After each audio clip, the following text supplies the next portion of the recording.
สวัสดีค่ะพ่อแม่พี่น้องสวัสดีFCทุกท่านเนาะค่ะกลับมาพบมาพอกับเจตาพารวยคือเก่าค่ะคลิปนี้มือนี้เจตาจะวางแนวทางของฮานอยค่ะประวัติของเจปากแดงเด้อค่ะเห็นอยู่นี่ฮานอยวันที่8เจปากแดงค่ะของเพิ่นเข้าไป1รอบอยู่เนาะค่ะรูด3นอยของเจปากแดงเพิ่นเข้ารอบพิเศษค่ะเข้าไป74ล่างเนาะเขาตัวเน้นตัวเจาะแต่เป็นตัวกลับ74ของเพิ่นเป็น47เนาะค่ะเจปากแดงก็ถือว่ายังเขาอยู่เนาะพี่น้องเดินอยู่เนาะ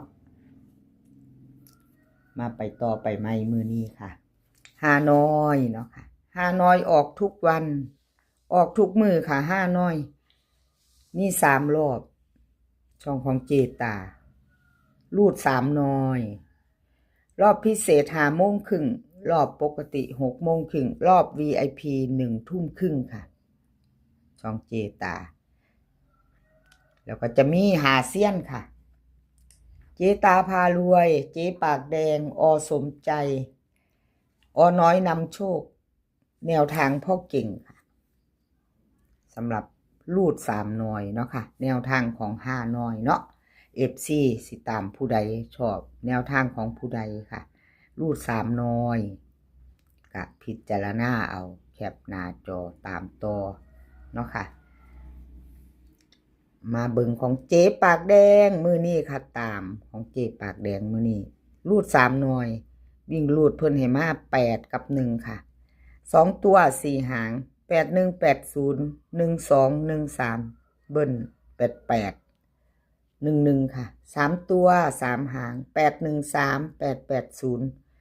8138801112ค่ะใครจะตามต่อกับเจ๊ปากแดงมาค่ะรูด3น้อยมือแรงเป็นของวันที่9เนาะค่ะของวันที่9วิ่งรูดเพิ่นให้ทอกันเด้อค่ะเด่น818013 2ตัวนี่เน้น2หาง813112ค่ะเจ๊ปากแดงไปจะตามต่อแคปหน้าจอค่ะรูด3น้อยกับเจ๊ปากแดงเนาะค่ะรูด3น้อยกับเจ๊ปากแดงต่อไปค่ะต่อไปเป็นอสมใจค่ะอสมใจก็รุดไปเด้อค่ะเมื่อวานนี้เป็นวันที่8เนาะกราบขอโทษขออภัยอสมใจเนาะค่ะที่อันขอโทษขออภัย FC แทนอสมใจค่ะรูด3น้อยเพิ่นบ่เข้าบ่เดินเนาะเอามาไปใหม่ไปต่อกับอสมใจไปมื้อนี้วันที่9ค่ะเจตาเป็นกำลังใจให้มาไปต่อตามต่อค่ะ3น้อยมือนี้เดินเด้อเขาเด้อสมใจเดินเด้อค่ะรูด3น้อยรูด3น้อยวิ่งรูดของสมใจเพิ่นให้มา3กับ7ค่ะ2ตัว4หาง32317677เบิ้ล3377ค่ะ3ตัว3หาง377731 วิ่งรูดเด่น3ร่อง7ค่ะเน้น2หาง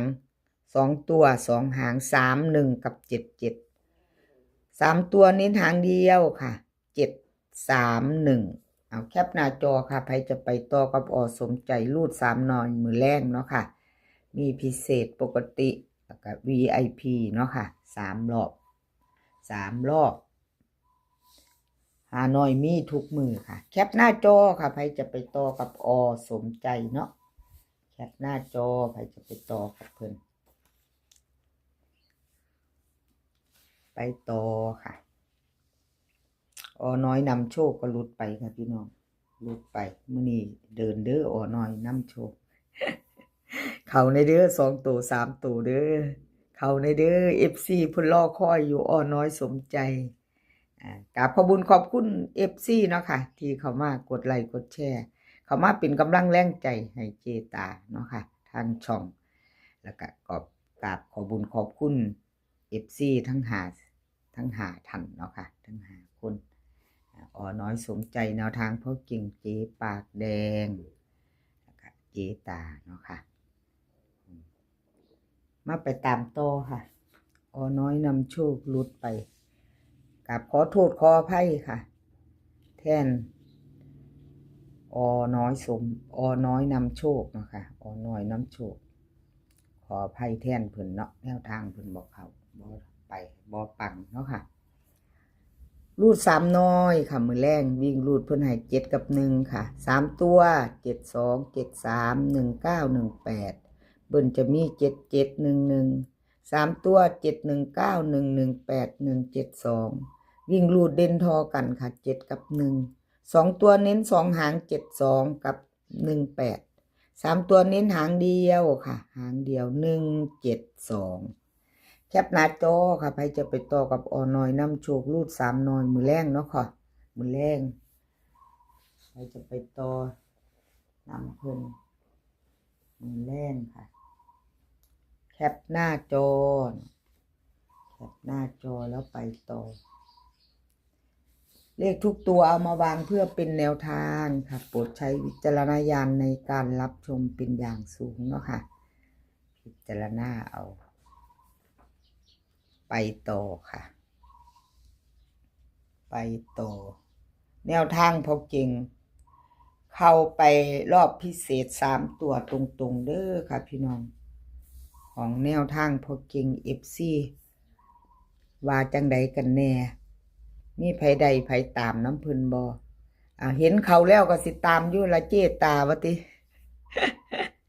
มีตะลุดหลายก็บ่ตามละวะติเบิ่งแล้วก็ผ่านไปบ่พี่น้อง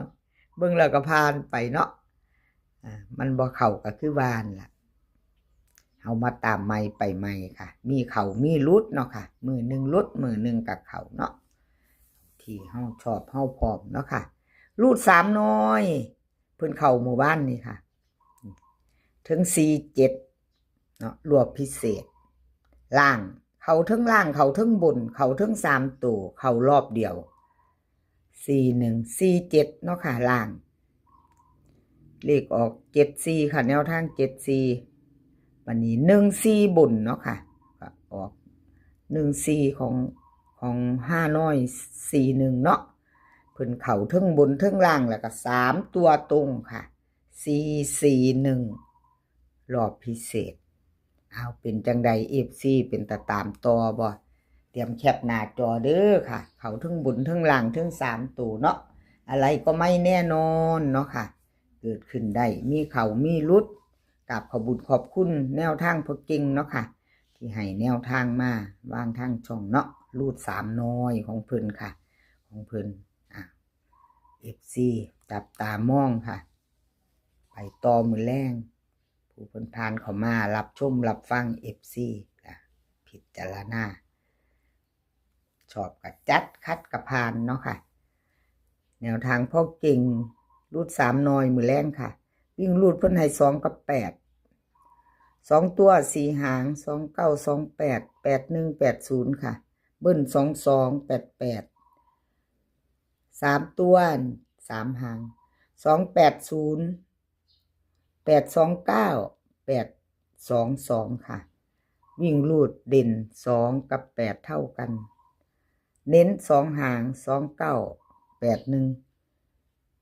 3ตัวค่ะ3ตัว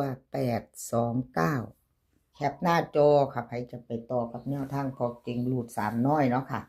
แต่มีพิเศษปกติ VIP 3น้อยในช่องเจตาเนาะไปต่อค่ะไปต่อเจตาพารวยนี่รุดไปค่ะรุด2งวด3งวดแล้วของเจตารุดก็คือรุดเนาะค่ะกราบขอโทษขออภัย FC ทุกท่านเนาะค่ะที่เขามารับชมรับฟังแล้วก็โอ้ยแนวทางเจตาในรุดอีกแล้ววะติแม่นค่ะเอามื้อนี้มาไปใหม่ค่ะมาไปใหม่บ่มีแนวแน่นอนเนาะค่ะรุดหลายก็บ่ตามเลยเจตาว่าซั่นอย่าปล่อยเจตาเด้อเขามาให้กำลังแรงใจในเด้อค่ะ FC พี่น้องปองไปทุกท่านเนาะเขามากำลังใจให้เจตาแน่อย่าฝ่าแนวทางบ่เข้าก็บ่ตามแล้ววะติไปต่อค่ะมือนี้วันที่9แล้วไปใหม่มือใหม่เนาะรูด3น้อยกับเจตามือแรง วิ่งวิ่งรูดค่ะวิ่งรูดห้ากับสองตัวสี่หาง58 59 26 27เบิ้ล55 22ค่ะสามตัวสามหาง259 526 552วิ่งรูดเด่นตัวเดียวค่ะร่อง5659